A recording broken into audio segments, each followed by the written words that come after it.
کہنا چاہتا ہوں جیسے انہوں نے کہا ہے کہ ملٹری لیڈرشپ کو مارنا یہ ایک ایکٹ آف ٹیرر ہے. ابھی وہ ڈونلڈ ٹرمپ بھی کہتا ہے اور نیتنیاہو بھی کہتا ہے کہ ہم وہاں کی لیڈرشپ آیت اللہ خامنئی کو ہم ماریں گے, ان کی لیڈرشپ کو ماریں گے.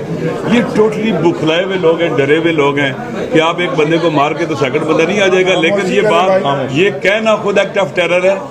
اسے پتہ چل رہا ہے کہ یہ جتنے بھی ہیں, چاہے وہ امریکہ کہہ رہا ہے, ڈونلڈ ٹرمپ کہہ رہا ہے, چاہے نیتنیاہو کہتا ہے, اس کے وزیر کہہ رہے ہیں. اور پھر ابھی نیتنیاہو کے ایک وزیر نے کہا ہے کہ لوگ ناگازاکی اور ہیروشیما کو یاد رکھیں ایران کے عوام, یعنی ہم ان کو ایٹم بم ماریں گے.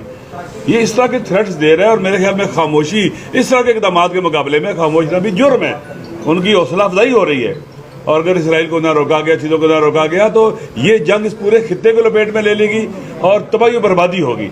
اس لیے ضروری ہے کہ اس طرح کے اقدامات کو بھی کنڈیم کرنا چاہیے اور ان کی کیا اسے کہتے ہیں کہ ان کو اکاؤنٹیبل بنانا چاہیے تاکہ اس طرح کی حرکت آئندہ کوئی بھی نہ کر سکے. پہلی بات یہ ہے کہ یہ ایران کا مسئلہ ہے.